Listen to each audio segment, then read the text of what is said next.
Yeah, well, first of all, I've got to give Sharks credit. Like, that's why they're a top 4 side.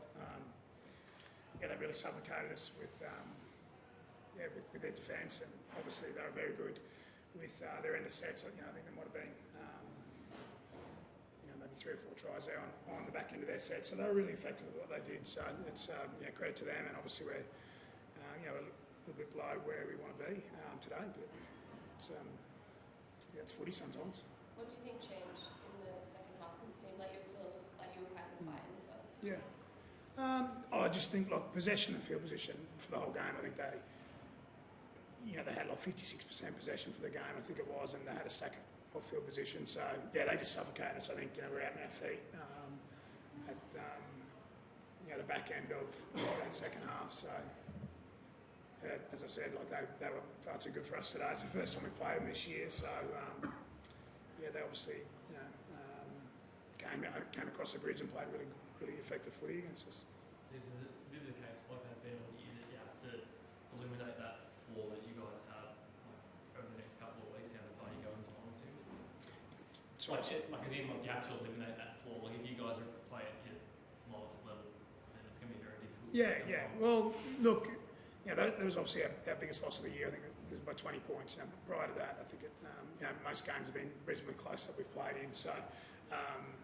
They just outplayed us today, and that could happen in the footy. You see the results over the weekend, but we can't dwell too much on this. We're obviously really disappointed because we had the opportunity to play for a home semi, but you need to look at the bigger picture. The guys have done a really good job to make it through the playoffs. There's going to be 9 other teams waking up tomorrow morning who would like to be in our position, so you need to understand that.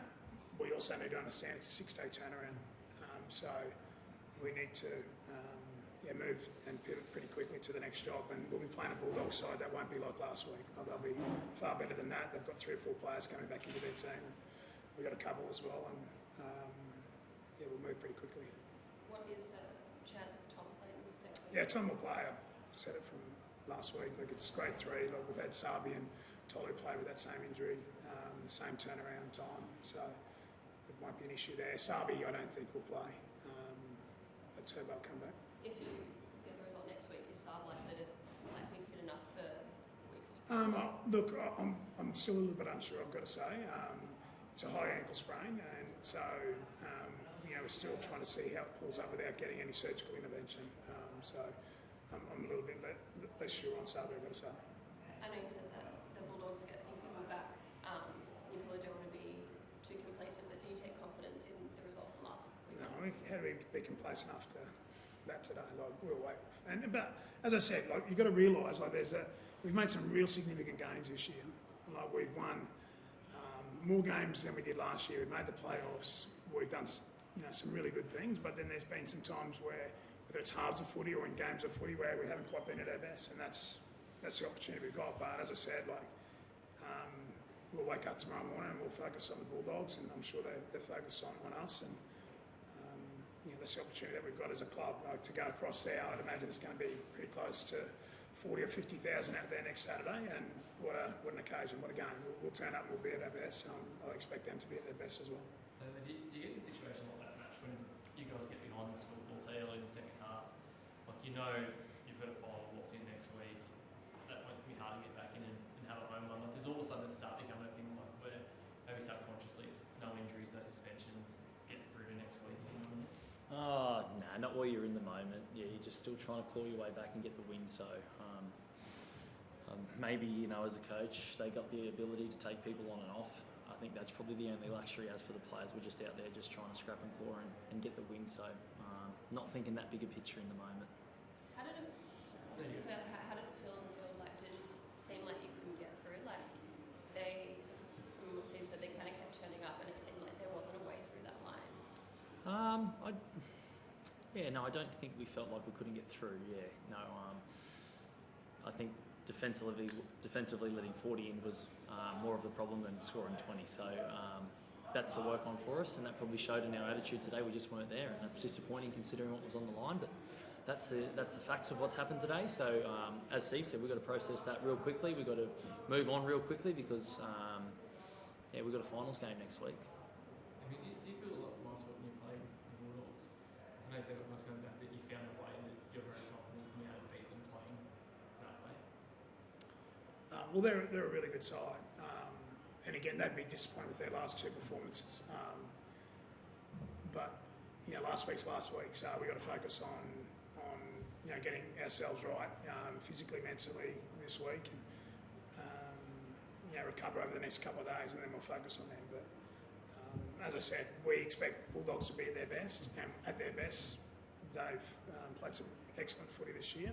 At our best, we played some excellent footy this year, so I expect both sides with it all on the line to be somewhere near their best. So we want to prepare well and make us a real focus rather than so much the Bulldogs, I'd say.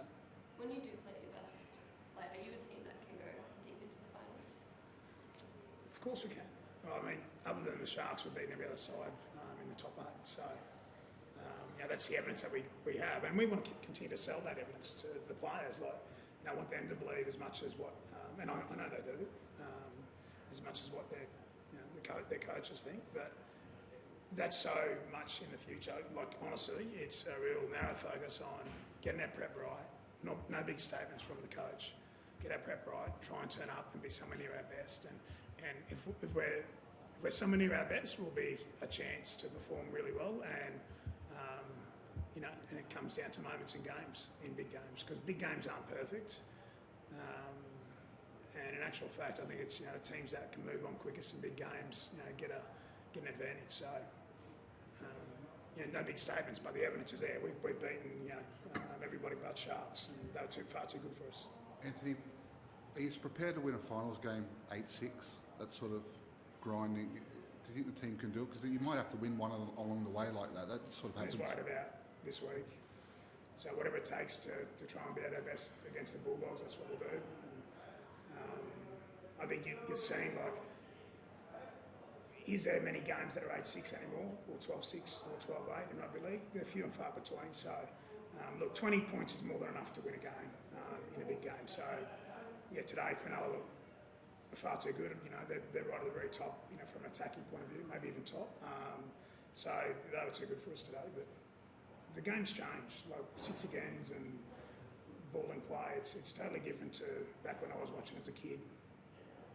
You might have a different opinion, but that's right. Just a few years ago, I think Penrith conceded 4 tries in 3 games to win the premiership. Yeah. So some teams will be prepared to do that. Yeah. That's just what the question was. Just try and worry about this week's prep and just Saturday's game.